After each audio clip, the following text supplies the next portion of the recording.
Good morning. Northeast Windogi News Analysis ta mayam punamagpu teramna okchari. Ngasi Imphal da phongna kiba paw chasing da yawba maru ipa paw khara khanana ina janabagi damakta akhoi studio sida lengsinduna leibiriba si manipur gi sangnai raba oja BROZENDRA NINGOMBA senior journalist ni oja bo hanba makta da teramna okchari oja.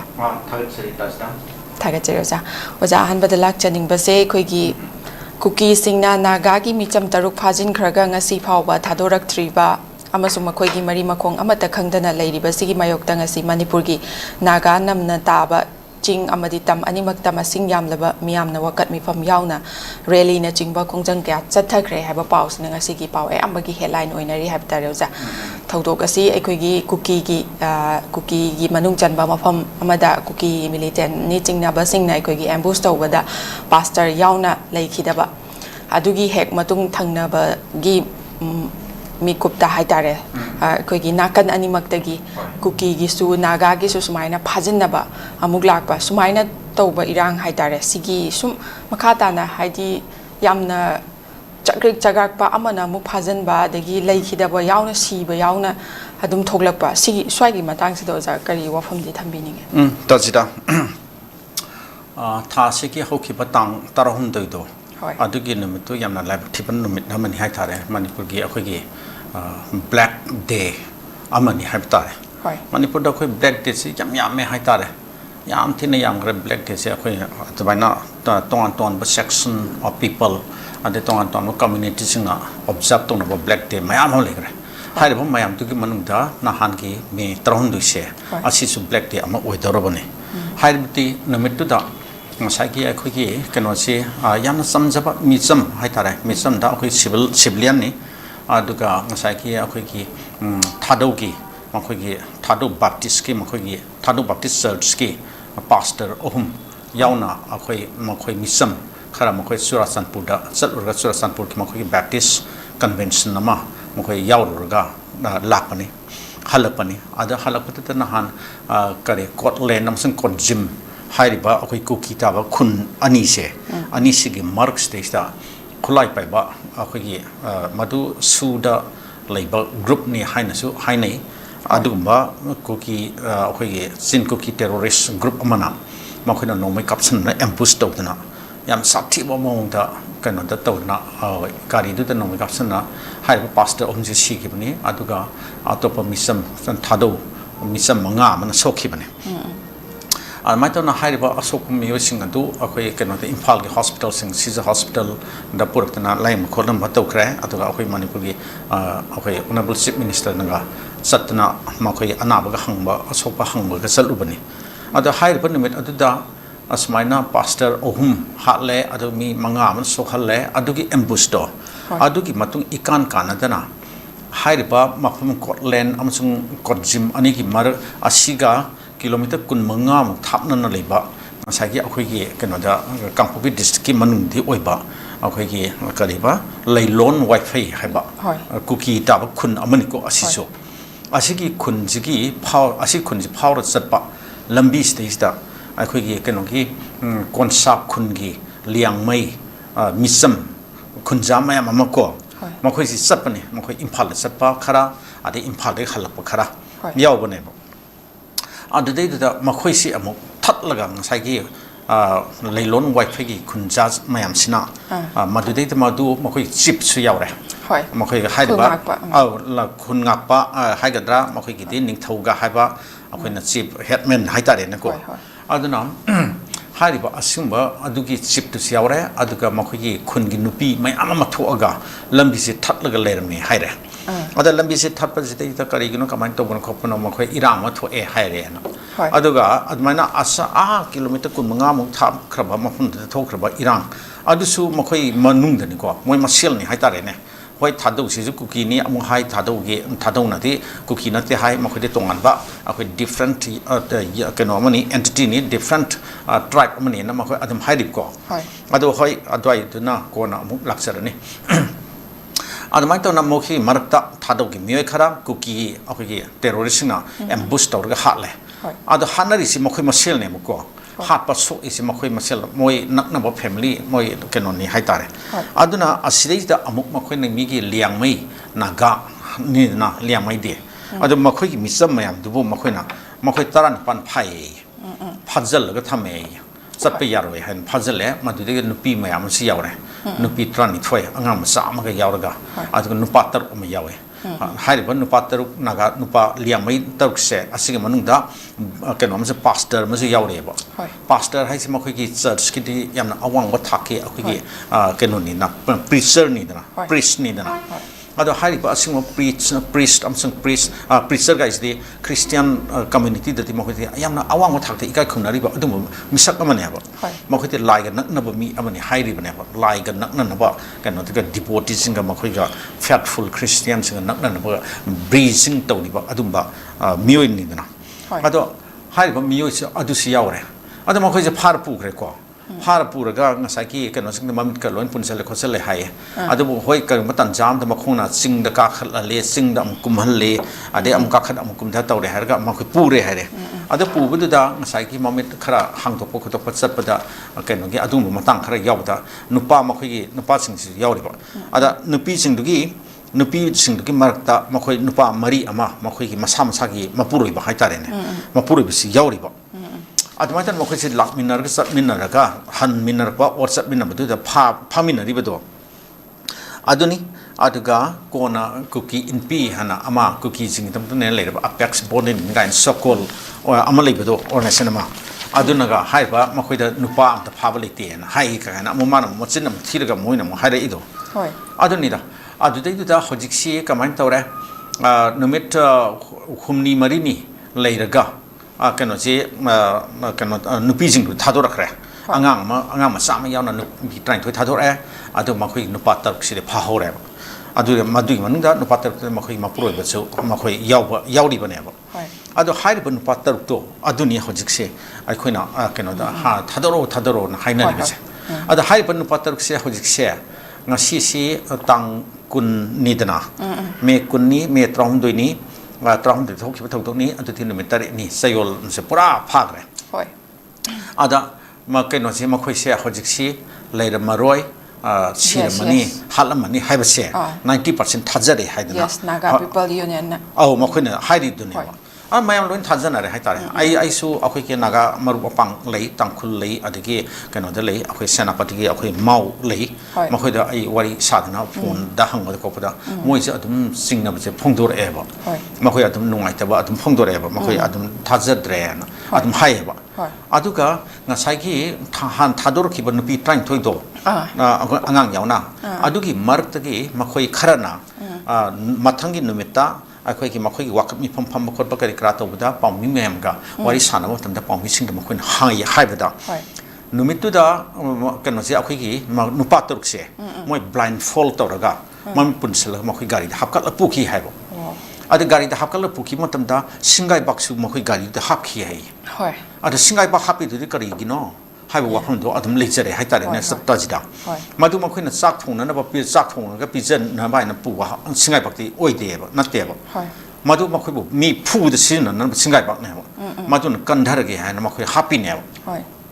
aduna high river no patter to marai baksia hojik tambangam dre akoi kangmangam dre aduna mayam na hojik na canada makose adum later maro shira maniana tazana rishineva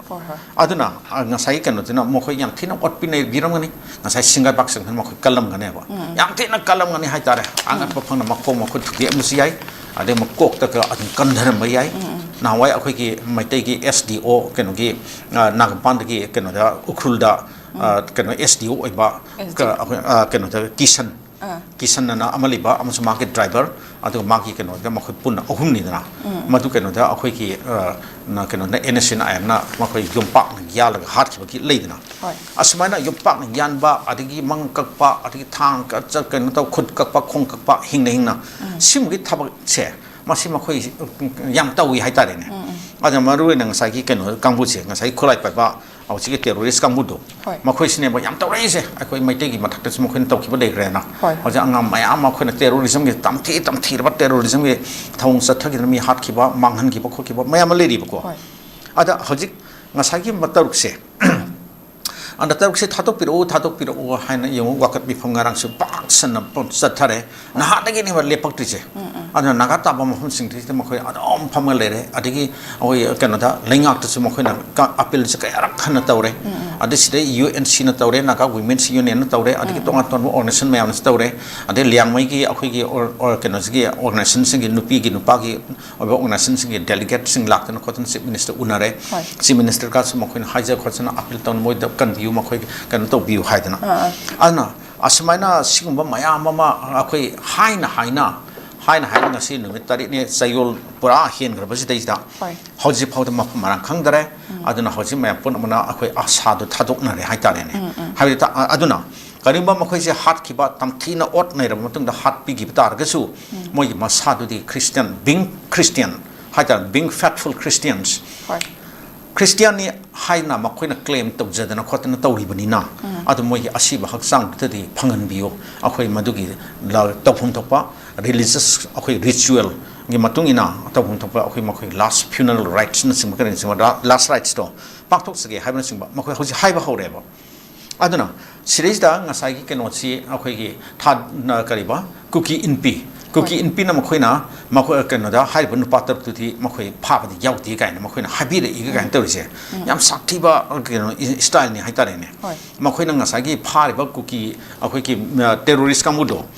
มาดูกี่ตรงนั้นมีสังบีแล้วก็มาคุยตัวกี่มาวันเนี่ยมาคุยปองมาเช่นปองพองนั่นริมซันนี่นะอันนั้นนุภาพสิ่งที่พาที่นะเอาคุยขังเดมาดูที่เอาคุยกี่กันนะเล็กเดเอาคุยนุภาพสิ่งที่นุปีกันนะตัวนี้นุปีสิ่งตัวนี้ล้วนทัดอกใครให้ตัวเอาตัวให้ก็ไงนะมาคุยนะทัดกันนะแต่คุกกี้อินปีตัวก็ให้ทำกันเนี่ยบ่คุกกี้อินปีกี่ president ตัวอีกแล้ว secretary อีกแล้วอันตัวที่มาคุยนะอันตัวนั้นให้ได้อีเนี่ยบ่อันนั้นสิ่งมาคุยกี่ยามนะสักที่ว่า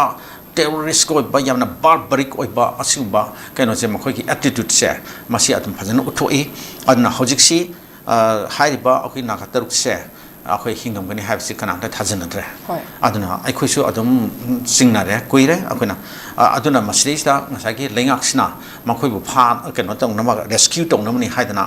เอาคุย combing operation สัตว์ที่คนที่กันนั่นตรงนั้น security force นั่นมาคุย sniffer dog ก็ขนาดยาวนั่นคนนั้นพอดูกับก็ขนาดทัดด้วยอีกนะมาดูไอ้คุยมียามสิดาเนี่ยขุดวิ่งตรงนั้นไอ้คุยไอ้วัสตรงนั้นมันเนี่ยไอ้คุยมียามเดือดใจมันให้ตาเนี่ย security force นะมาคุยนะมาคุย combing operation สัตว์ที่นั่นคนนั้นมาคุยว่าทีนั้นว่าทีกันนั้นว่าทีริมนี่กันตาปัดกิทับเนี่ยนะไอ้คุยให้นิ่งให้ตาเนี่ยยันเชียงให้เราไปได้อันนั้นมันน่ามองส่งขนาดก็สัตว์สินะแล้วก็การิการ์ตัวแล้วก็ก็ไม่ต้องนำมาดูนะก็ไม่ต้องมาคุยพังดูนะให้มันนี่ได้ตัดสิได้อันนั้นมันทีก็ต้องนั่นที่ให้บ่อันนั้นมาคุย security กันนั่นสิ่งเมื่อกี้เย็กนับกันนั่นลามเทงนับตาเย็กนับไม่นับตาอันนี้สิ่งว่า criminal สิ่ง terrorist สิ่ง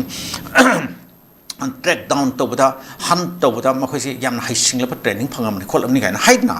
อันนั้นให้บุตรบุอันสิ่งว่า terrorist กังบุอันนั้นมิซัม civilian innocent อันนั้นอันนี้สมัยนั้นคุยคริสเตียนที่มาคุย pastors ยาวริบะ religious men อันนั้นมีอันนั้นยาวริบะอันนั้นบ่มีไอ้ตารุปูมาคุยกันนั่นมันให้นะอันนั้นไม่น่านาร์มกชงแล้วก็ขัดสัตว์สินะแล้วก็ตัวบุตรบุอันนั้นก็ได้แต่พังบังกันที่นู่นให้บันนี่ละมาคุยนะทีก็ต้องหังก็ต้องมาพัมงั้นใช้กี่กันโน้นสิ่งดูแต่งั้นใช้คุณดูงั้นใช้ไลลอนไวไฟให้ดีบ่คุณดูกี่มาคุยกี่ชิปนี่ให้ดีบ่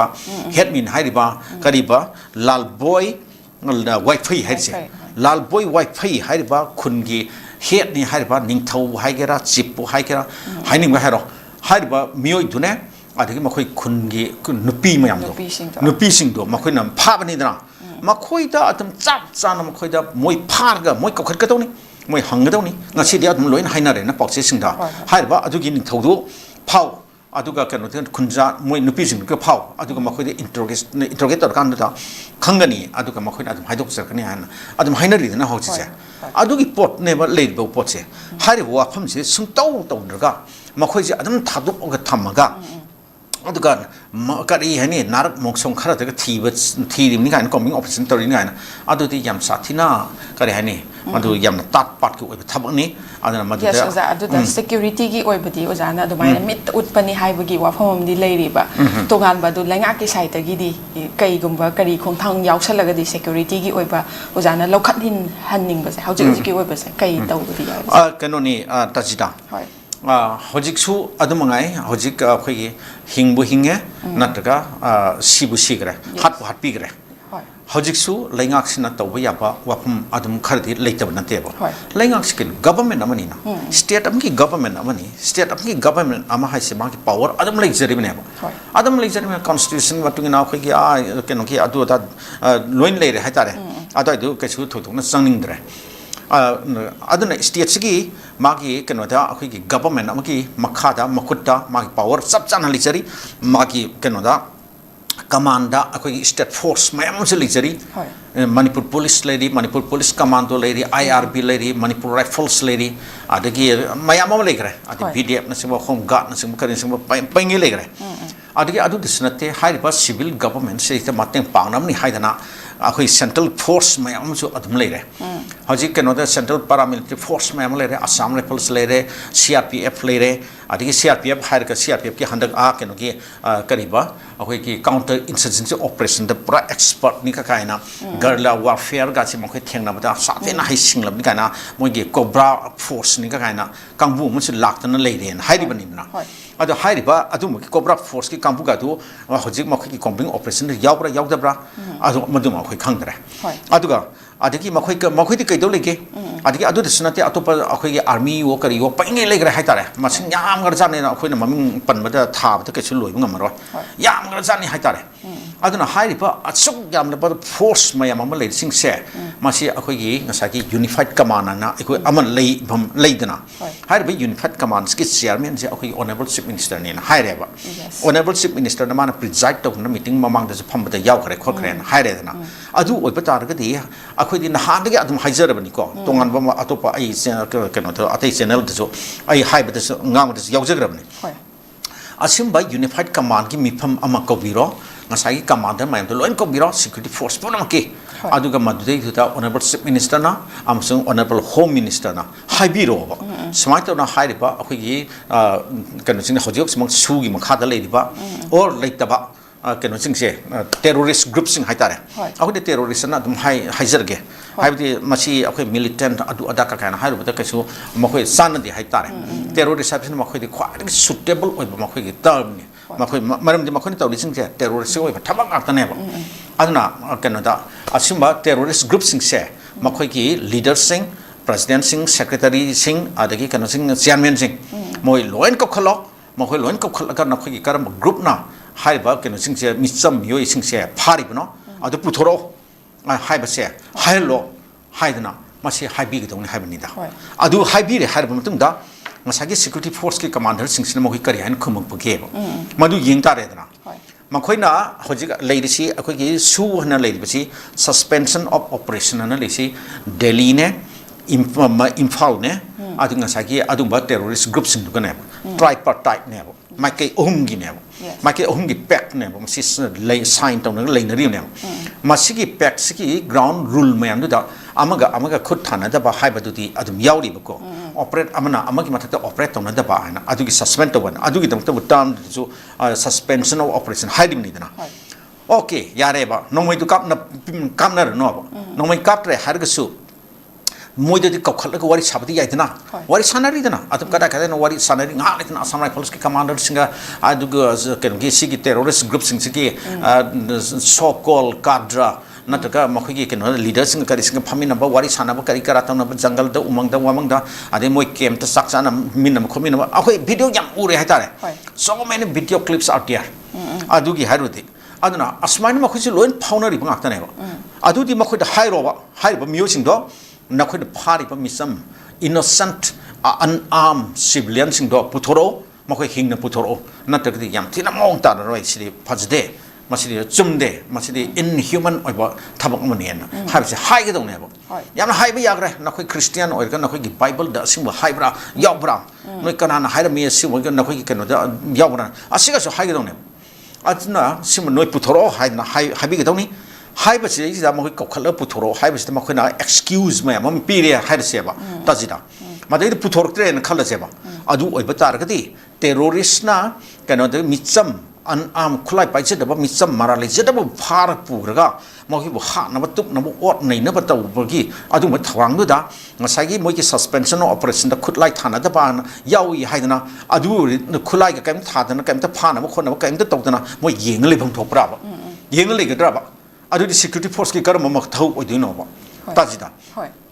aduna adu ma tam ja du lak pa tar ga ti mo khoi operation sa tha ga dong ni operation sa thar ga ngasai gi generally ba group to ama su ma khoi gi lebam sapam ma khoi gi kem ma khoi na le ga to ba ma khoi kadai no lot lam ga to ba ma phun ta mo gi hide out strong hole sing do ma de thi re nei khai ga ma khoi pu thor ka dong rescue to ga dong ne ba adu has asim ma khal gi operation de saturday ba adu ni da hoji hai se aduna hoji ki le biri ba khoi gi lenga ki honorable chief minister na hoji kana da ma khoi na hat khre har ga na kana da asiba chang no na sino adu di na khoi lot pa khop di adu mi thabak ti ma di suno to no hai ba wa phung ga je hai bi ga dong ne ba adu ga hingna tam bi o ga na sinoro piro hai ga dong ne ba asuk yam na khoi irang thon ba kari no na khoi nga le tan nga pe pa sum ama da muk taw moi taw ri phana yam na sa ti na yam na ma si atu na bu terrorist hai ka ti kari hai tu no ba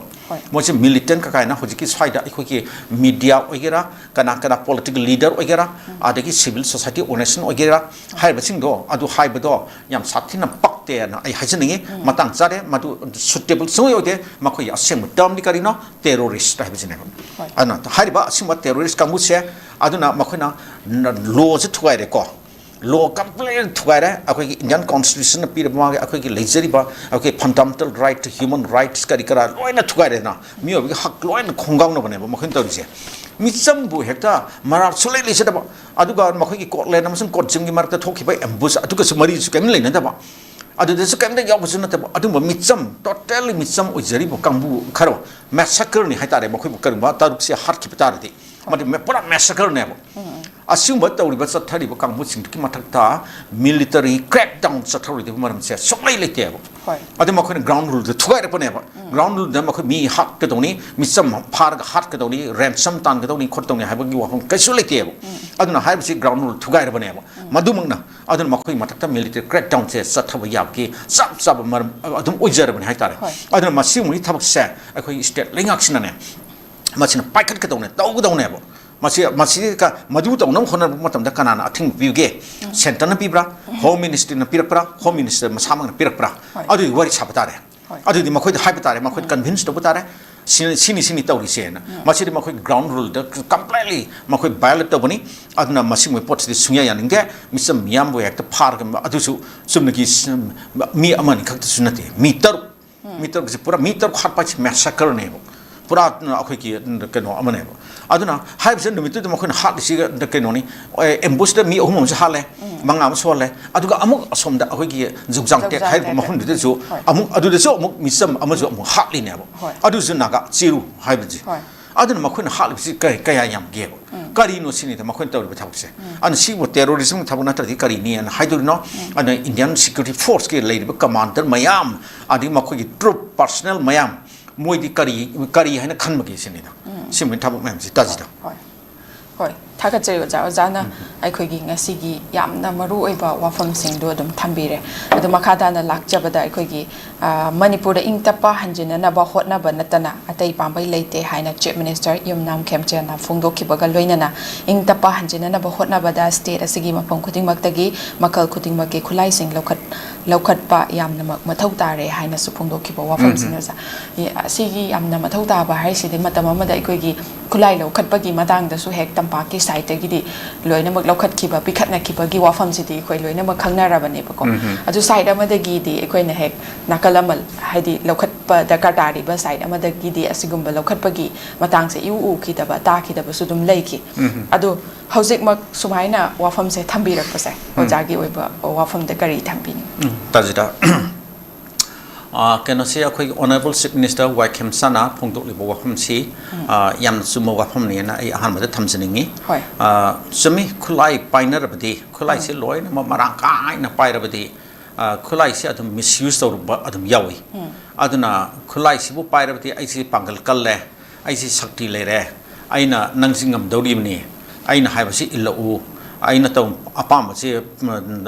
pira u nata phangal o haibaki pot sing si la ine aduna khulai bu pai rabadi masi adum ma kare hani misuse non na lana season nam ki maram se adum thole hai tare aduni hojik akhoi manipur de thoi bathong to wathok mayam se khulai se yamna paina rakpa khulai se apha apha mayam pai rakpaduna maram oire harga makhoin sathari bathok mayam se ngasai gi akhoi terrorism gi wari sum sathari ko hojik amuk makha amuk ta jarabda aduna ngasai khulai pai ba khulai apa apa pai ra terrorist mayam sina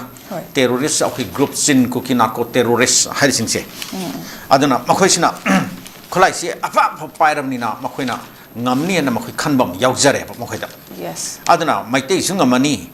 na ge naga jing jo tangkhul jing amani atopa naga ki tribe mayam se su makhoi ngamani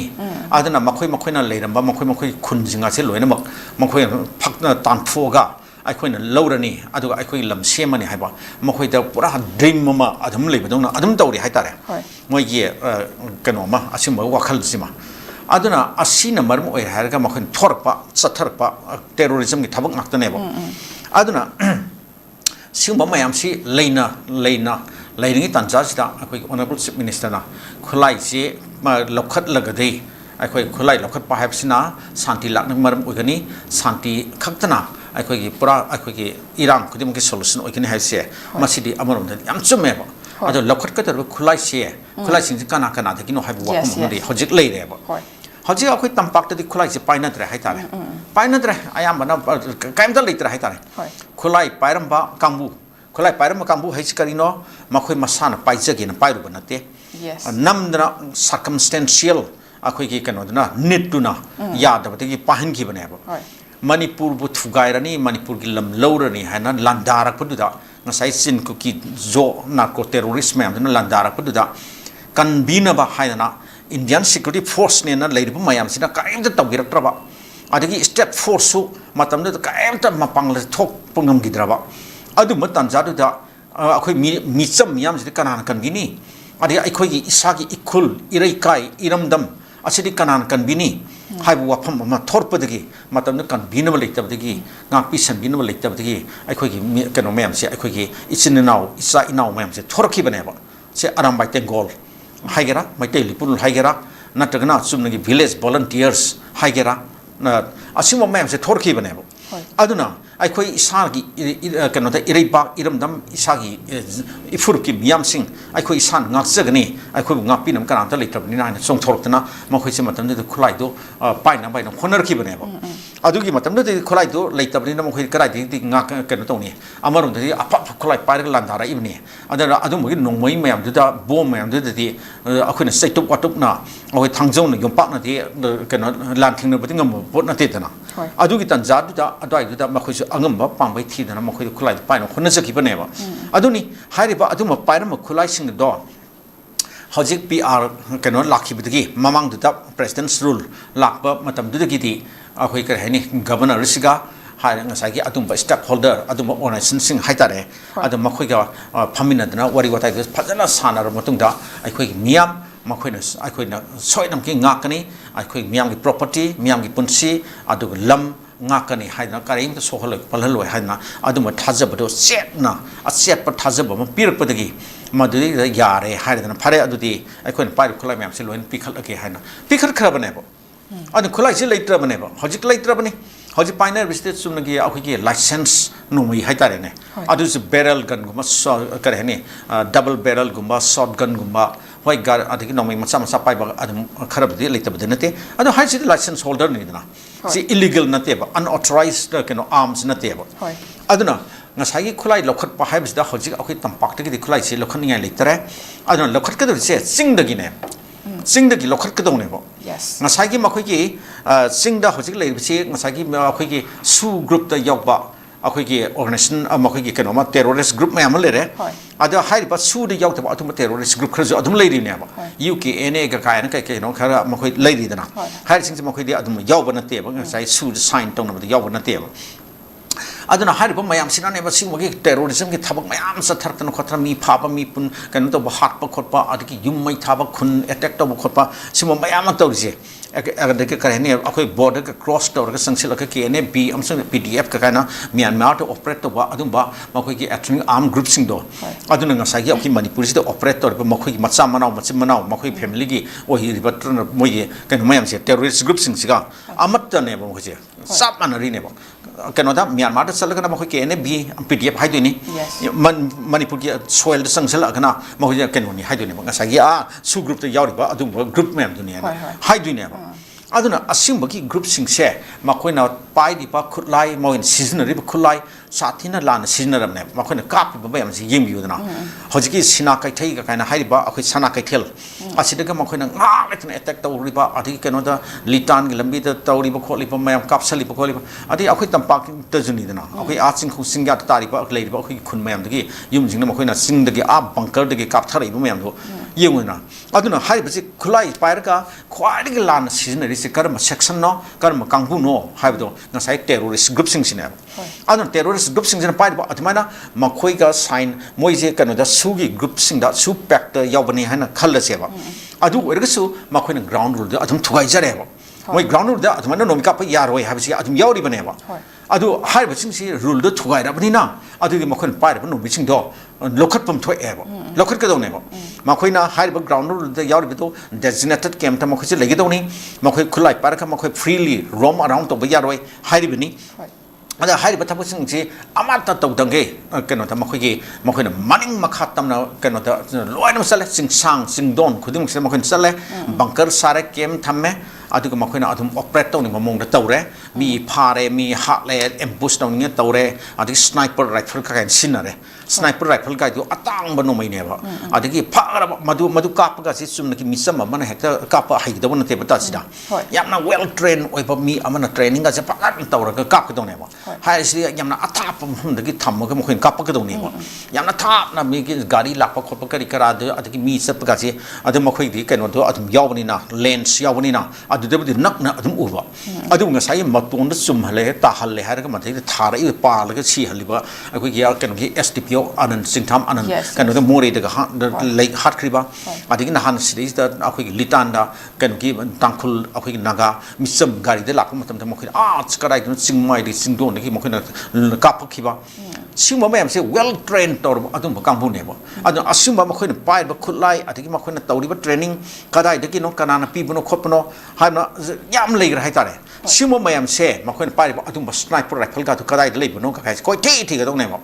adu lokhat ka dong neba aduna ngasagi sigi terrorist group sing na pai ba no mi sing se khulai sing se masi hana lokhat pi yo lokhat na khon bi ga dong neba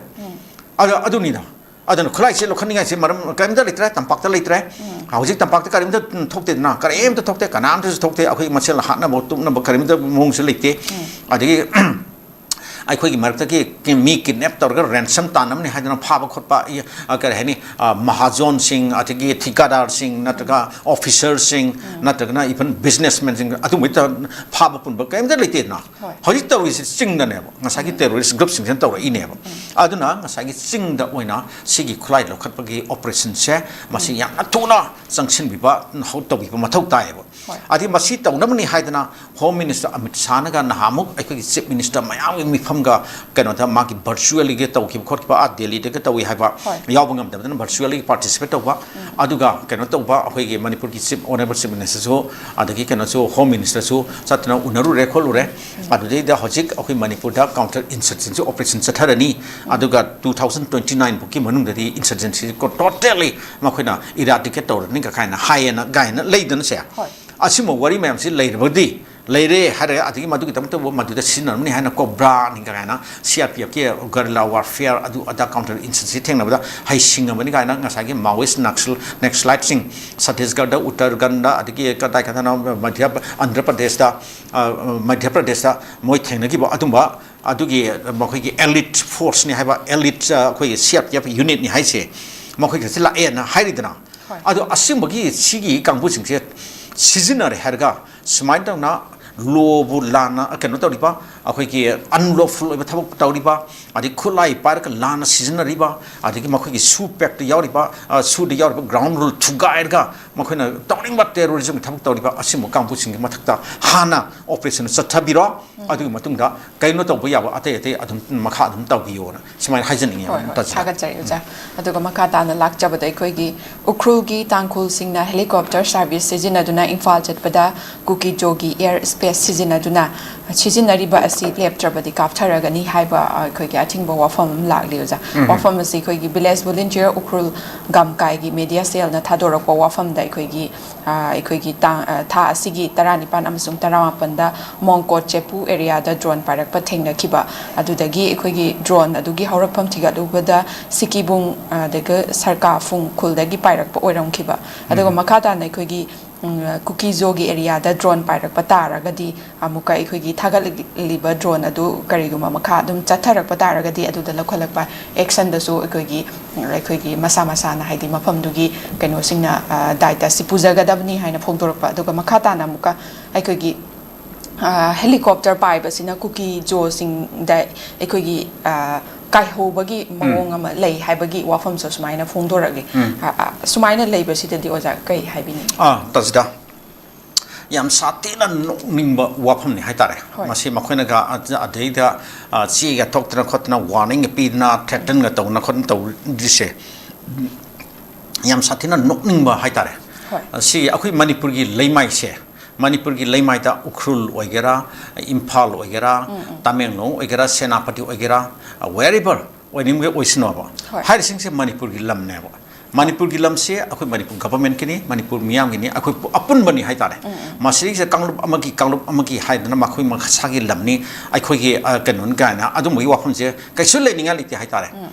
ꯑꯗꯨꯅ ꯂꯩꯇꯕꯗꯨꯅꯕꯨ ꯑꯁꯤ ꯏꯝꯐꯥꯜꯁꯤꯗꯩꯁꯤꯗ ꯑꯩꯈꯣꯏ ꯏꯝꯐꯥꯜꯁꯤ ꯑꯩꯈꯣꯏꯒꯤ ꯃꯩꯇꯩꯒꯤ ꯑꯃꯁꯨꯡ ꯃꯩꯇꯩ ꯄꯥꯉꯜꯒꯤ ꯀꯥꯏꯅ ꯑꯩꯈꯣꯏ ꯂꯩꯖꯔꯤꯕ ꯑꯩꯈꯣꯏ ꯐꯨꯔꯨꯞꯁꯤꯡꯁꯤꯅ ꯑꯩꯈꯣꯏ ꯈꯛꯇꯒꯤ ꯂꯝꯅꯤ ꯀꯅꯥꯝꯇ ꯂꯩꯕ ꯌꯥꯔꯣꯏ ꯀꯥꯏꯅ ꯍꯥꯏꯗꯦꯗꯅ ꯑꯗꯒꯤ ꯁ꯭ꯋꯥꯏꯗ ꯀꯔꯤꯝꯇ ꯇꯧꯕ ꯌꯥꯔꯣꯏ ꯀꯥꯏꯅ ꯀꯔꯤꯝꯇ ꯍꯥꯏꯕ ꯂꯩꯇꯦꯅ ꯁꯤꯒꯨꯝꯕ ꯌꯥꯝꯅ ꯑꯄꯤꯛꯄ ꯑꯩꯈꯣꯏ ꯁꯦꯛꯇꯔꯤꯌꯟ ꯑꯣꯏꯕ ꯀꯝꯃꯨꯅꯦꯜ ꯑꯣꯏꯕ ꯑꯗꯒꯤ ꯌꯥꯝꯅ ꯑꯄꯤꯛꯄ ꯑꯩꯈꯣꯏ ꯅꯦꯔꯣ ꯃꯥꯏꯟꯗꯦꯗ ꯑꯣꯏꯕ ꯑꯁꯤꯒꯨꯝꯕꯒꯤ ꯋꯥꯐꯝꯁꯦ ꯉꯁꯤ ꯑꯩꯈꯣꯏꯒꯤ ꯇꯝꯄꯥꯛꯀꯤ ꯁꯥꯏꯠ ꯑꯦꯅꯤ ꯁꯦꯛꯁꯟ ꯑꯃꯗꯒꯤ ꯀꯔꯤꯝꯇ ꯊꯣꯛꯇꯦꯕ ꯑꯁꯤ ꯀꯥꯡꯕꯨꯁꯤꯡꯁꯤꯅ ꯉꯁꯥꯏ ꯇꯦꯔꯣꯔꯤꯁꯀꯤ ꯀꯥꯡꯕꯨ ꯑꯩꯈꯣꯏꯒꯤ ꯀꯔꯤ ꯍꯥꯏꯅꯤ ꯃ꯭ꯌꯥꯟꯃꯥꯔꯗꯒꯤ ꯆꯪꯁꯤꯜꯂꯛꯄ ꯑꯁꯤꯒꯨꯝꯕ ꯀꯥꯡꯕꯨꯅ ꯃꯌꯥꯝꯗꯨꯅ ꯁꯦꯝꯈꯤꯕ ꯑꯗꯨꯝꯕꯒꯤ ꯀꯩꯅꯣꯁꯦ ꯇ꯭ꯔꯥꯏꯕ ꯀꯥꯡꯕꯨꯁꯦ ꯃꯁꯤꯅꯦꯕ ꯃꯈꯣꯏꯅ ꯍꯥꯏꯔꯤꯁꯦ ꯑꯗꯨꯅ ꯁꯤꯗꯩꯁꯤꯗ ꯀꯩꯅꯣꯗ ꯗ꯭ꯔꯣꯟ ꯄꯥꯏꯕ ꯌꯥꯔꯣꯏ ꯑꯗꯨ ꯇꯧꯕꯅꯤ ꯑꯗꯥ ꯇꯧꯅꯤ ꯀꯥꯞꯊꯅꯤ ꯍꯥꯏꯅ ꯍꯣꯏ ꯅꯣꯡꯃꯩ ꯀꯥꯞꯅꯕ ꯈꯣꯠꯅꯕ ꯀꯔꯤ ꯀꯔꯥ ꯂꯩꯔꯕꯗꯤ ꯑꯗꯨꯗꯤ ꯗ꯭ꯔꯣꯟ ꯀꯥꯞ ꯆꯪꯁꯤꯜꯂꯗꯤ ꯀꯔꯤ ꯇꯧꯔꯕꯗꯤ ꯌꯦꯛꯅꯕꯒꯤ ꯗ꯭ꯔꯣꯟꯅꯤꯒ ꯀꯥꯏꯅ ꯍꯥꯏꯔꯕꯗꯤ ꯍꯣꯏ ꯀꯥꯞꯊꯅꯕ ꯌꯥꯏꯑꯕ ꯀꯩꯁꯨ ꯀꯥꯏꯗꯦꯕ ꯑꯗꯨꯒ ꯑꯗꯨ ꯅꯠꯇꯕꯤꯗ ꯉꯁꯥꯏꯒꯤ ꯃꯈꯣꯏꯒꯤ ꯀꯩꯅꯣꯗ ꯑꯦꯌꯔ ꯁ꯭ꯄꯦꯁꯇ ꯆꯣꯞꯄꯔ ꯍꯦꯂꯤꯀꯣꯞꯇꯔ ꯄꯦꯁꯦꯟꯖꯔ ꯄꯨꯕ ꯍꯦꯂꯤꯀꯣꯞꯇꯔꯗ ꯆꯠꯄ ꯌꯥꯔꯣꯏ ꯄꯥꯏꯕ ꯌꯥꯔꯣꯏ ꯎꯈ꯭ꯔꯨꯜꯗꯒꯤ ꯑꯩꯈꯣꯏ ꯄꯦꯁꯦꯟꯖꯔ ꯄꯨꯔꯒ ꯏꯝꯐꯥꯜꯗꯒ ꯆꯠꯄ ꯍꯦꯂꯤꯀꯣꯞꯇꯔꯅ ꯄꯥꯏꯕ ꯌꯥꯔꯣꯏꯒ ꯀꯥꯏꯅ ꯃꯣꯏꯒꯤ ꯀꯗꯥꯏꯗꯒꯤ ꯀꯔꯝꯕ ꯑꯦꯌꯔ ꯁ꯭ꯄꯦꯁꯅꯣ ꯃꯣꯏꯒꯤ ꯀꯗꯥꯏꯗ ꯀꯔꯤ ꯂꯝꯅꯣ ꯑꯗꯨꯅ ꯁ꯭ꯋꯥꯏꯁꯤꯗ ꯌꯥꯝ ꯊꯤꯅ ꯉꯥꯡꯅꯤꯡꯉꯤ ꯍꯥꯏꯇꯥꯔꯦꯅ ꯑꯩꯈꯣꯏ ꯃꯩꯇꯩꯂꯣꯟꯗ ꯀꯩꯅꯣꯗ ꯁꯤꯒꯤ ꯃꯤꯗꯤꯌꯥꯒꯤ ꯐꯣꯔꯝꯗ ꯅꯠꯇ꯭ꯔꯗꯤ ꯑꯩꯈꯣꯏ ꯉꯥꯡꯒꯗꯧꯅꯤ ꯑꯗꯣ ꯁꯤꯗꯗꯤ ꯑꯩꯈꯣꯏꯅ ꯉꯥꯡꯅꯤꯡꯗꯦ ꯑꯗꯨꯝꯕꯒꯤ ꯂꯣꯟꯗꯥ ꯄꯨꯇꯥꯗꯤ ꯁꯤꯖꯤꯟꯅꯅꯤꯡꯗꯦ ꯑꯗꯨꯅ ꯉꯁꯥꯏ ꯀꯔꯝꯕ ꯃꯈꯜꯒꯤ ꯃꯈꯣꯏꯒꯤ ꯂꯝꯅꯣ ꯍꯥꯏꯕ ꯑꯗꯨꯒꯤ ꯂꯝ ꯑꯗꯨꯒ ꯂꯝꯗꯨꯒꯤ ꯃꯊꯛꯇ ꯂꯩꯔꯤꯕ ꯑꯩꯈꯣꯏꯒꯤ ꯁ꯭ꯀꯥꯏꯁꯤꯕꯨ ꯃꯈꯣꯏꯒꯤ ꯑꯦꯌꯔ ꯁ꯭ꯄꯦꯁ ꯀꯥꯏꯅ ꯀꯗꯥꯏꯗ ꯌꯥꯝ ꯅꯣꯛꯅꯤꯡꯕꯅꯤ ꯍꯥꯏꯇꯥꯔꯦ ꯅꯣꯛꯅꯤꯡꯕ ꯋꯥꯐꯝꯅꯤ ꯍꯥꯏꯇꯥꯔꯦ ꯑꯗꯨꯅ ꯑꯁꯤꯒꯨꯝꯕꯒꯤ ꯋꯥꯉꯥꯡ ꯁꯉꯥꯡ ꯇꯧꯔꯛꯏꯕ ꯑꯁꯤꯒꯨꯝꯕꯒꯤ ꯃꯈꯜꯒꯤ ꯏꯟꯇꯤꯃꯤꯗꯦꯁꯟ ꯊ꯭ꯔꯦꯠꯀ ꯄꯤꯔꯛꯏꯕ ꯑꯁꯤꯒꯨꯝꯕ ꯀꯥꯡꯕꯨꯁꯦ ꯃꯁꯤ ꯇꯣꯔꯥ ꯇꯨꯅ ꯃꯨꯠꯊꯠꯅꯅꯕꯅꯦ ꯃꯈꯣꯏꯒꯤ ꯃꯊꯛꯇ ꯑꯣꯄꯔꯦꯁꯟ ꯆꯪꯁꯤꯟꯒꯗꯧꯅꯦꯕ ꯑꯗꯨꯗꯤ ꯀꯅꯥꯅ ꯆꯪꯁꯤꯟꯕ ꯇꯥꯔꯦ ꯗꯤꯁꯇ꯭ꯔꯤꯛ ꯑꯦꯗꯃꯤꯅꯤꯁꯇ꯭ꯔꯦꯁꯟꯅ ꯆꯪꯁꯤꯟꯒꯗꯧꯅꯦꯕ ꯗꯤꯁꯇ꯭ꯔꯤꯛ ꯑꯦꯗꯃꯤꯅꯤꯁꯇ꯭ꯔꯦꯁꯟ ꯄ꯭ꯂꯁ ꯑꯩꯈꯣꯏ ꯄꯨꯂꯤꯁꯅ ꯑꯗꯨꯅ ꯃꯈꯣꯏꯒꯤ ꯁꯤ ꯎꯈ꯭ꯔꯨꯜ ꯗꯤꯁꯇ꯭ꯔꯤꯛꯀꯤ ꯃꯅꯨꯡꯗ ꯂꯩꯕ ꯑꯗꯨꯝꯕ ꯂꯝ ꯑꯃꯗ ꯑꯗꯨꯒꯤ ꯃꯄꯥꯗ ꯑꯗꯨꯒꯤ ꯃꯐꯝꯗꯨꯗ ꯑꯁꯨꯃꯥꯏꯅ ꯍꯦꯂꯤꯀꯣꯞꯇꯔꯒ ꯄꯥꯏꯕ ꯌꯥꯔꯣꯏ ꯀꯥꯏꯗꯦ ꯀꯔꯤ ꯑꯣꯊꯣꯔꯤꯇꯤ ꯂꯩꯇꯅ ꯃꯈꯣꯏꯅ ꯍꯥꯏꯔꯤꯕꯅꯣꯕ ꯑꯗꯨꯅ ꯍꯥꯏꯔꯤꯕ ꯑꯗꯨꯝꯕ ꯅꯈꯣꯏꯒꯤ ꯑꯗꯨꯝꯕ ꯀꯔꯤ ꯀꯩꯅꯣ ꯇꯧꯗꯅ ꯉꯥꯡꯉꯤꯕ ꯃꯤꯑꯣꯏꯁꯤꯡꯗꯣ ꯐꯥꯔꯒꯅꯦ ꯐꯥꯖꯅ ꯆꯩ ꯇꯣꯠꯀꯗꯧꯅꯤ ꯍꯥꯏꯇꯥꯔꯦ ꯆꯩꯅ ꯇꯣꯠꯂꯕ ꯃꯇꯨꯡꯗ ꯃꯈꯣꯏꯁꯦ ꯈꯪꯍꯟꯒꯗꯧꯅꯤ ꯁꯤꯗꯩꯁꯤꯗ ꯅꯣꯏꯒꯤ ꯀꯔꯝꯕ ꯅꯣꯏꯒꯤ ꯅꯄꯥ ꯅꯄꯨ ꯀꯔꯝꯕꯅ ꯊꯅꯝꯕ ꯅꯈꯣꯏꯒꯤ ꯑꯦꯌꯔ ꯁ꯭ꯄꯦꯁ ꯂꯩꯌꯦꯅ ꯁꯤꯗꯩꯁꯤꯗ ꯀꯔꯝꯕ ꯂꯝꯅꯣ ꯍꯥꯏꯅ ꯍꯥꯏꯗꯅ ꯑꯁꯤ ꯍꯥꯏꯒꯗꯧꯅꯦꯕ ꯑꯗꯨ ꯃꯁꯦ ꯔꯤꯑꯦꯛꯁꯨ ꯇꯧꯔꯛꯈꯤꯅꯤ ꯑꯩꯈꯣꯏꯒꯤ ꯎꯈ꯭ꯔꯨꯜꯗ ꯕꯦꯁ ꯇꯧꯕ ꯍꯧꯖꯤꯛꯀꯤ ꯇꯥꯡꯈꯨꯜ ꯅꯥꯒꯥꯂꯣꯡ ꯂꯩꯔꯤ ꯇꯥꯡꯈꯨꯜ ꯁꯛꯅꯥꯎꯂꯣꯡ ꯂꯩꯔꯤ ꯑꯗꯒꯤ ꯃꯈꯜ ꯀꯌꯥꯒꯤ ꯑꯩꯈꯣꯏꯒꯤ ꯇꯣꯉꯥꯟ ꯇꯣꯉꯥꯟꯕ ꯑꯣꯔꯒꯅꯥꯏꯖꯦꯁꯟ ꯃꯌꯥꯝꯒꯤ ꯂꯣꯡ ꯃꯌꯥꯝ ꯑꯃꯁꯨ ꯂꯩꯔꯤꯗꯅ ꯑꯗꯨꯝꯕ ꯃꯌꯥꯝꯁꯤꯅꯅꯦ ꯃꯈꯣꯏꯒꯤ ꯑꯦꯄꯦꯛꯁ ꯕꯣꯗꯤꯗꯤ ꯇꯥꯡꯈꯨꯜ ꯅꯥꯒꯥꯂꯣꯡꯅꯤ ꯑꯃꯁꯨꯡ UNCꯅꯁꯨ ꯑꯗꯨꯝ ꯍꯥꯏꯔꯛꯄꯁꯨ ꯌꯥꯔꯤꯕꯅꯤ ꯑꯗꯣ ꯃꯈꯣꯏꯅ ꯍꯥꯏꯔꯛꯀꯗꯧꯅꯦꯕ ꯑꯁꯤꯒꯨꯝꯕ ꯃꯈꯣꯏꯅ ꯁꯤꯗꯩꯁꯤꯗ ꯎꯈ꯭ꯔꯨꯜ ꯗꯤꯁꯇ꯭ꯔꯤꯛꯀꯤ ꯃꯅꯨꯡꯗ ꯍꯥꯏꯔꯤꯁꯦꯀꯣ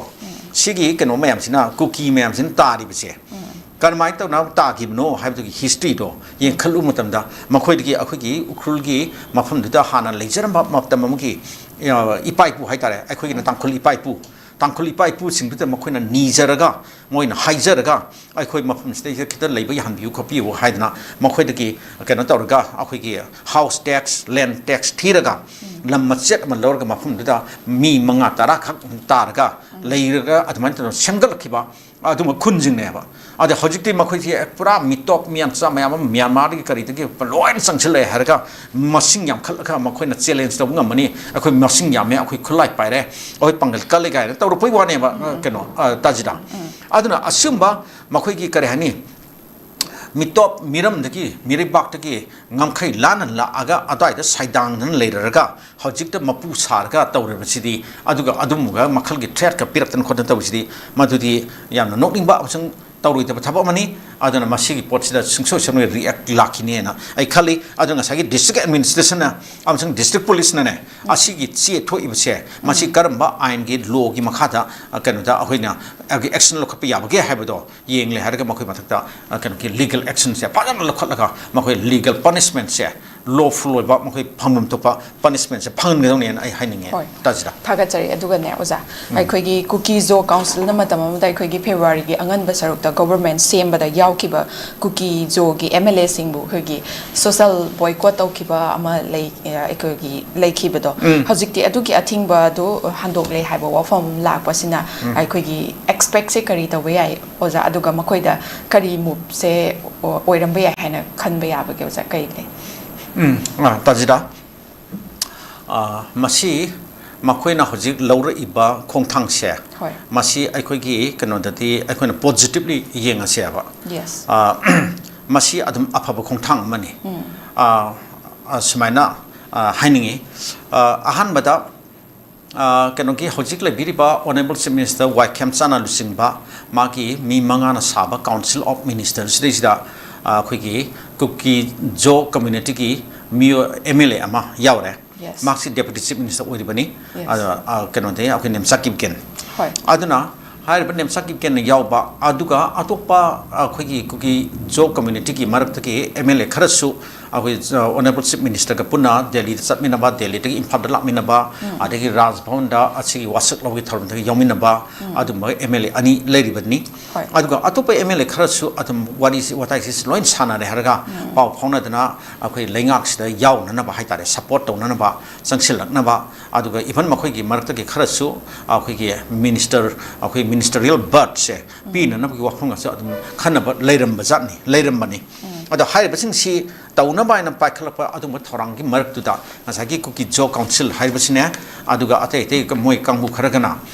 kano da smai to na sigi anuba lengak sidai da makoi cookie jo community singi legislator amatana support to yaroi masida support to kibo mioi adumba kano dudi legislator dudi mag matakta social boycott to ne na makoi lauthoki bani na threat to basu yaw kri threat su to ri bani yes aduna hojik si ngasi si kano gi me gi kano da me akhoi thayai henjilak le aduna hojik tha hum henjin lakhre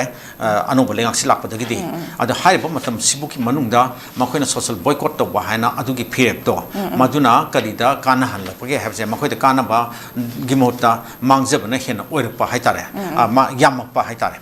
ada mangjab na helpa aduga tungdasu adum hena hena mangjar kado adum phibam man le pon manam oire harga makhoi se akhoi ge better sense na prevail tor pani na ai hajani tajida aduna makhoi wakhal tar pani haitare aduna makhoi na hojik la ibo wakhum si kenoni aduna lengak siga punna chatmina dragati tungi tungda makhoi na park da ba paikhlak da thabak khang maya mamada yarap loi da phimam man le bani na lengak siga punna chatmina bana hena aphaba reasonable oba logical oba pot ama oirani hana makhoi na adugi social boycott ki phirep se handoki bane ba masigi phirep asmaina lakpasina tajida aibu haijau harbati honorable chief minister 𝐍𝐿 gi magi lamjing makhada hojik sangsileba aikogi leng santi purukna ba haitare peace and normalcy hanjilak na bani haidana mana kanna work tok jabane ba hoi thoi ba thodu athok mayam sibudi magi makhutta leba nate ma I mean makhutta leba nate means man control ngam jahuba nate ba ꯍꯣꯏ ꯗꯤꯜ ꯇꯧꯅꯕ ꯈꯣꯠꯄꯗ ꯑꯗꯨꯗ ꯇꯞꯄ ꯈꯣꯠꯄ ꯀꯔꯤ ꯀꯔꯥ ꯇꯧꯕꯗꯨꯅ ꯋꯥ ꯑꯃꯅꯤꯀꯣ ꯑꯗꯨꯒꯤꯗꯤ ꯉꯁꯥꯏꯗꯒꯤ ꯑꯩꯈꯣꯏ ꯍꯥꯏꯅꯔꯦ ꯃꯤ ꯑꯇꯩ ꯃꯌꯥꯝꯅꯁꯨ ꯂꯣꯏꯅ ꯐꯣꯡꯗꯣꯛꯅꯔꯦ ꯑꯗꯨ ꯍꯧꯖꯤꯛ ꯃꯍꯥꯛꯅ ꯄꯥꯝꯃꯤꯕ ꯄꯣꯠꯁꯤ ꯀꯔꯤꯅꯣ ꯍꯥꯏꯗꯅ ꯉꯁꯥꯏꯒꯤ ꯑꯩꯈꯣꯏꯒꯤ ꯁꯥꯟꯇꯤ ꯍꯟꯖꯤꯜꯂꯛꯄꯗꯨꯅꯦꯕ ꯄꯤꯁ ꯑꯦꯟ ꯅꯣꯔꯃꯦꯜꯁꯦ ꯍꯟꯖꯤꯜꯂꯛꯄ ꯃꯗꯨ ꯍꯟꯖꯤꯜꯂꯛꯅꯕꯒꯤꯗꯃꯛꯇ ꯃꯍꯥꯛꯅ ꯃꯥꯒꯤ ꯈꯣꯡꯆꯠꯁꯦ ꯆꯨꯔꯥꯆꯥꯟꯄꯨꯔꯗ ꯆꯠꯀꯅꯤ ꯃꯣꯔꯦꯗ ꯆꯠꯀꯅꯤ ꯇꯦꯡꯅꯧꯄꯜꯗ ꯆꯠꯀꯅꯤ ꯍꯥꯏꯕ ꯂꯩꯔꯤꯕꯅꯤ ꯑꯇꯩ ꯑꯇꯩ ꯃꯌꯥꯝ ꯑꯃ ꯆꯠꯂꯨꯔꯦ ꯖꯤꯔꯤꯕꯥꯝꯗ ꯍꯧꯖꯤꯛ ꯑꯗꯨꯝ ꯑꯣꯜꯃꯣꯁט ꯅꯣꯔꯃꯦꯜꯁꯤꯗꯣ ꯍꯧꯖꯤꯛꯁꯦ ꯑꯗꯨꯝ ꯍꯟꯖꯤꯜꯂꯛꯄꯒ ꯆꯞ ꯃꯥꯟꯅꯅ ꯂꯩꯔꯕꯅꯦꯕ ꯑꯗꯨꯅ ꯃꯗꯩꯗ ꯃꯥꯔꯒ ꯃꯩꯇꯩꯒ ꯄꯨꯟꯅ ꯐꯝꯃꯤꯟꯅꯗꯅ ꯋꯥꯔꯤ ꯋꯥꯇꯥꯏ ꯇꯧꯅꯗꯅ ꯃꯤꯐꯝ ꯐꯝꯃꯤꯟꯅꯗꯅ ꯑꯗꯒꯤ ꯆꯥꯛ ꯆꯥꯃꯤꯟꯅꯗꯅ ꯂꯩꯈ꯭ꯔꯕꯅꯦ ꯇꯧꯈ꯭ꯔꯕꯅꯦꯕ ꯃꯗꯨ ꯑꯣꯅꯔꯦꯕꯜ ꯆꯤꯐ ꯃꯤꯅꯤꯁꯇꯔ ꯋꯥꯏ ꯈꯦꯝꯆꯥꯟꯒꯤ ꯂꯝꯖꯤꯡ ꯃꯈꯥꯗ ꯆꯠꯊꯈꯤꯕꯅꯤ ꯑꯗꯒꯤ ꯃꯍꯥꯛ ꯀꯥꯡꯄꯣꯛꯄꯤ ꯆꯠꯂꯨꯔꯦ ꯀꯥꯡꯄꯣꯛꯄꯤꯒꯤ ꯑꯣꯅꯔꯦꯕꯜ MLA ꯑꯩꯈꯣꯏꯒꯤ ꯀꯩꯅꯣꯗ ꯀꯔꯤ ꯍꯥꯎꯈꯣꯂꯦꯠ ꯍꯥꯎꯀꯤꯞ ꯃꯥ ꯎꯅꯔꯨꯔꯦ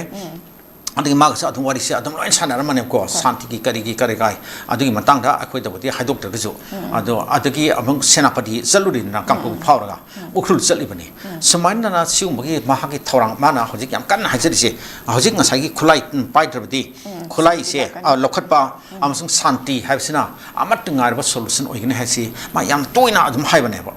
ꯑꯗꯨꯝ ꯀꯩꯅꯣꯁꯦ ꯑꯗꯨꯅ ꯉꯁꯥꯏꯒꯤ ꯑꯩꯈꯣꯏꯒꯤ ꯃ꯭ꯌꯨꯆꯨꯋꯦꯜ ꯑꯩꯈꯣꯏꯒꯤ ꯀꯔꯤ ꯍꯥꯏꯅꯤ ꯃꯔꯛꯇ ꯂꯩꯅꯔꯤꯕ ꯇ꯭ꯔꯁ ꯂꯩꯅꯗꯕꯁꯦ ꯑꯃꯁꯨꯡ ꯆꯪꯊꯣꯛ ꯆꯪꯁꯤꯟ ꯌꯥꯗꯕ ꯈꯣꯠꯇꯕ ꯁꯤ ꯊꯥꯖꯅꯗꯕꯒꯤꯗꯒꯤꯅꯤ ꯍꯥꯏꯔꯦ ꯊꯥꯖꯅꯗꯕꯁꯤ ꯍꯟꯖꯤꯜꯂꯛꯅꯕꯒꯤ ꯊꯧꯔꯥꯡꯁꯦ ꯄꯥꯏꯈꯠꯄ ꯍꯥꯏꯕꯁꯤ ꯌꯥꯝꯅ ꯀꯔꯤ ꯍꯥꯏꯅꯤ ꯇꯉꯥꯏ ꯐꯗꯕꯅꯤ ꯍꯥꯏꯁꯦ ꯃꯥꯁꯦ ꯑꯗꯨꯝ ꯌꯥꯝ ꯇꯣꯏꯅ ꯍꯥꯏꯗꯅ ꯃꯁꯥꯅꯁꯨ ꯌꯥꯝ ꯀꯟꯅ ꯍꯣꯠꯅꯔꯤꯕꯅꯦꯕ ꯑꯗꯨꯅ ꯑꯁꯤꯒꯤ ꯄꯣꯠꯁꯦ ꯇꯥꯔꯛꯅꯕ ꯍꯣꯠꯅꯔꯛꯄꯒꯤ ꯃꯍꯥꯛꯀꯤ ꯑꯗꯨꯝꯕꯒꯤ ꯑꯦꯐꯔꯠꯁꯤꯡꯗꯣ ꯃꯗꯨꯗꯩꯗꯨꯗ ꯊꯥꯖꯕ ꯂꯩꯔꯛꯑꯗꯅ ꯃꯁꯤꯒꯤ ꯀꯨꯀꯤ ꯖꯣꯕ ꯀꯥꯎꯟꯁꯤꯜꯅ ꯃꯈꯣꯏꯒꯤ ꯐꯤꯔꯦꯞꯁꯦ ꯂꯧꯔꯛꯄꯅꯤ ꯍꯥꯏꯁꯦ ꯑꯩ ꯍꯥꯏꯅꯤꯡꯉꯦꯕ ꯑꯗꯨꯅ ꯑꯩꯈꯣꯏꯒꯤ ꯑꯣꯅꯔꯦꯕꯜ ꯆꯤꯐ ꯃꯤꯅꯤꯁꯇꯔ ꯋꯥꯏ ꯈꯦꯝꯆꯥꯟꯒꯤ ꯂꯝꯕꯤꯗ ꯉꯁꯥꯏ ꯀꯨꯀꯤ ꯖꯣꯕ ꯀꯥꯎꯟꯁꯤꯜꯁꯨ ꯂꯥꯛꯄꯅꯤꯅ ꯑꯩ ꯑꯗꯨꯃꯥꯏꯅ ꯍꯥꯏꯅꯤꯡꯉꯤ ꯑꯗꯨꯅ ꯇꯨꯡꯗꯁꯨ ꯍꯌꯦꯡ ꯀꯩꯅꯣꯗ ꯋꯥꯔꯤ ꯁꯥꯟꯅꯅꯕꯒꯤ ꯐꯤꯕꯝ ꯑꯃ ꯑꯗꯨꯝ ꯊꯣꯔꯛꯈꯤꯅꯤ ꯂꯥꯛꯈꯤꯅꯤ ꯃꯃꯥꯡꯗꯁꯨ ꯎꯅꯈꯤꯕꯗ ꯂꯩꯈ꯭ꯔꯦꯀꯣ ꯒꯨꯋꯥꯍꯥꯇꯤꯗ ꯑꯗꯒꯤ ꯍꯧꯖꯤꯛꯄꯨꯗꯤ ꯍꯣꯏ ꯆꯨꯔꯥꯆꯥꯟꯄꯨꯔ ꯎꯅꯕꯤꯔꯣ ꯅꯠꯇ꯭ꯔꯒ ꯀꯥꯡꯄꯣꯛꯄꯤꯗ ꯎꯅꯕꯤꯔꯣ ꯅꯠꯇ꯭ꯔꯒ ꯏꯝꯐꯥꯜꯗꯁꯨ ꯎꯅꯕꯤꯔꯣ ꯀꯩꯁꯨ ꯀꯥꯏꯗꯦꯕ ꯏꯝꯐꯥꯜꯗ ꯃꯈꯣꯏꯁꯦ ꯑꯗꯨꯝ ꯀꯧꯕꯤꯔꯣ ꯃꯈꯣꯏ ꯇꯤꯝ ꯗꯦꯂꯤꯒꯦꯁꯟ ꯑꯃ ꯑꯗ ꯁꯦꯀ꯭ꯌꯨꯔꯤꯇꯤꯁꯤꯡꯅ ꯀꯔꯤꯅ ꯐꯖꯅ ꯑꯦꯁꯀꯣꯔꯠ ꯇꯧꯔꯒ ꯄꯨꯕꯤꯔꯛꯑꯣ ꯑꯗꯨꯒ ꯃꯈꯣꯏ ꯍꯣꯏ ꯍꯦꯂꯤꯀꯣꯞꯇꯔꯅ ꯆꯣꯞꯄꯔꯅ ꯂꯥꯛꯀꯦꯁꯨ ꯌꯥꯏ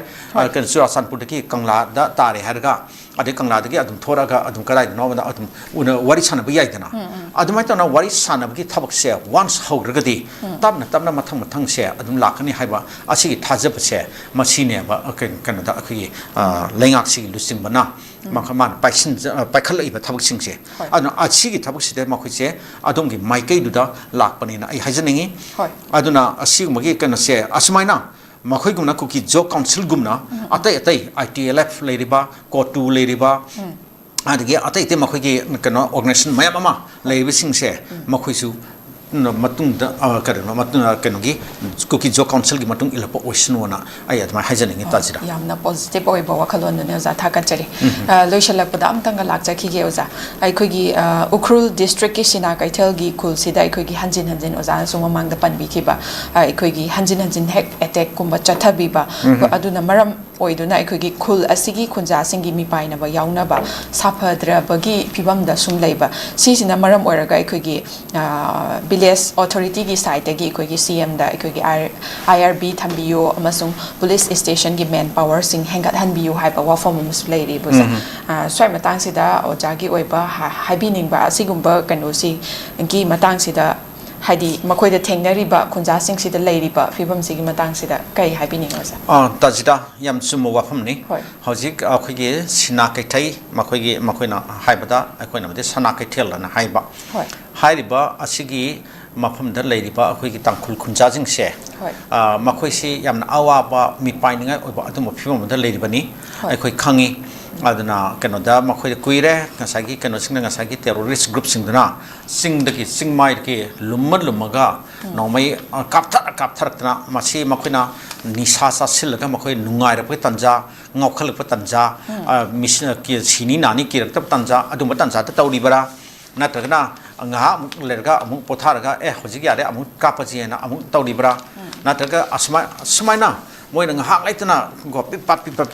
some attack taw na leibaduna maram oiraga sana kaithelgi khunja mayam se makhoisi nomata keno ta leitana hingmasi ngamdrabane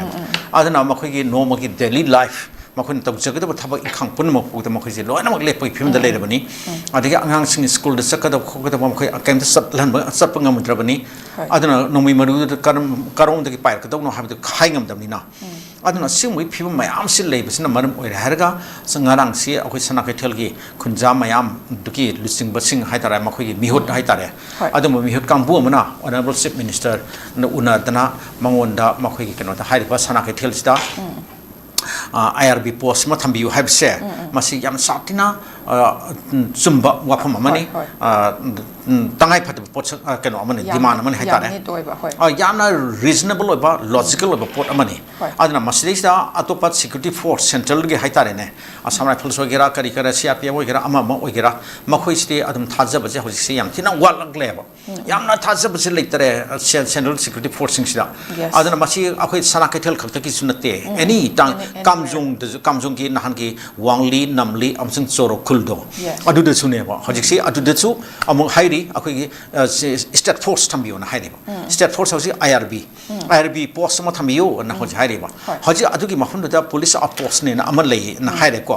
mafun da salu ba kholu ba mayam akoi kokomi salu re adi indigenous people adu da mayam loi salu re na pawmi mayam se salu re na makhoi nu urak da adu hairi ba ngasai gi police post do adu dei du da supna gi habildar ma khakna command tawre haraga constable ani ne aduga BDF ani ne moi khak lei ye ada hairi sing se makhoi manga khaktani ko moi manga khaktani da makhoi nomai se paidre wireless set su leitare aduga kari no adudi kari ata tu wahan to thokli brasini da police post ma tu wireless su leitraba adiga nomai su leitraba adudi hairi adugi se mata police person manga khak na mi gi border area da leiba mi gi international boundary manak to da leiba khun sing du ngak sin senaba ne tham kari tau du nusinida ada makhona kam nauna anytime anywhere adum strike tau aduni karma adune ba aduna hoji tawre dana nahan tor pum ta makhoi kari tau ngami kaim tau ngam de dana aduni da simagi podcast kai hojik yembiro akhoi loina mok honorable chief minister ki nakong yormani home minister ki nakong yormani mit na se adum ubiramani au video karikram clip mayam se dekta social media da ogera news akhoi mayam se da ogera news channel sing da ogera aduna haire ba tangai phan to phom thok sing se akhoi wangli namli amsung choro khulda akhoi ki state force ki IRB ki post ma thambiro atung tan thambiro sana kaithel de thambiro aduga miyam ki mafum sing thu ta leiri pa miyam ki pulsi se ne tana amtang de hinghan na khona bata kan lengaksina atuba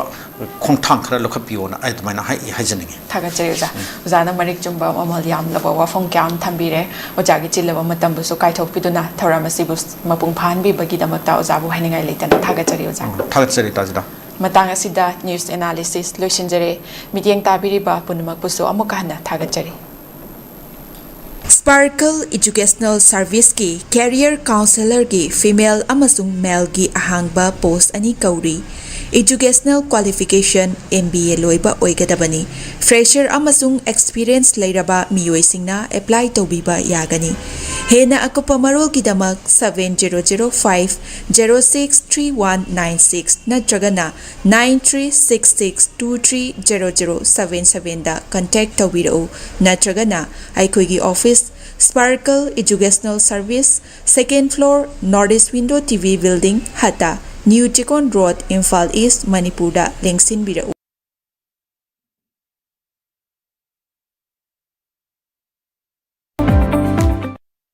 Admission open. National Institute of Electronics and Information Technology NELIT Imphal-gi tongan ba course singi admission haujari chahi amagi PGDCA chahi anigi MCA MTech AI and ML MSc IT MSc Bioinformatics yauna 2026-2027 session gidamak chahi marigi BCA BSc Computer Science BTech AI and ML amasung chahi ahungi Diploma Engineering da ming chananaba registration toba yaragani PGDCA MCA MTech AI and ML MSc IT MSc Bioinformatics ki oina registration tobagi aroiba numit lakliba June gi tarik 12 ni entrance test na June gi tarik 13 ta phangthokani BCA BSc Computer Science BTech AI and ML gi registration tawbagi aroiba numitna Megi tang kunni entrance test na Megi tarik kunmari da pangthokani nupa macha amasung nupi masagi hostel gi khudong chabasu pijari SC amasung ST mahiroi singi tuition fee free oijagani pijari ba QR code asida scan tawraga online registration tawbasu yagani akupa maro gidamak mobile number 8132062261 natragana 7005106072 da call tawbiraktuna khangbiba yagani Northeast Window mining tabiriba mayam punamakpu taramna okchari hauzik mapalamgi thabaki pau pijari ahanbada Athubagi oina Dubai gi warehouse worker gi thabak kauri hairiba thabak asi apply to biningba miyoisina presentable and good communication skill leibeta natana masagi chahi kunma thoidagina kuntra taret phawbada leiba oibigadabani hairiba thabak asigi pijariba khudong chabasing adudi per day 12 hours duty hours oijagani per week ta 6 days duty oijagani 2 years work visa pijagani loinana accommodation and transportation pijabata natana medical and insurance su pijagani hairiba thabak asigi thagi oiba salary lising kuntaretagi haujagani ani subada United Arab Emirates ke driver gi thabak kauri hairiba thabak asi apply to winingba miyosingna Indian car license ka loinana Gulf ki license leiba oigadabani amasung basic English communication leigadabani Hairiba thabak asigi Indian license paibiba miyoisingi thagi oiba salary di lising yankhaidagi haujagani Gulf license paiba miyoisingi thagi oiba salary lising yankhai mangadagi haujagani ahum subada Beharan Water Park ki female retail staff tara kauri hairiba thabak asi apply to biningba miyoisingna retail experience leibaga loinana yamdrabada 165 cm ki changda wangba oibigadabani thabak asi tauba miyoisingna piriba khudong chabasing adudi accommodation transportation aduga duty meal su pizagani hairiba thabak asi thagi oiba salary lising mauda taretagi haujagani Pamarol gidamakta 7005273217 natraga 9366230077 natraga aikoigi office Northeast Window TV building hata New Chekon Road ta lengsin birau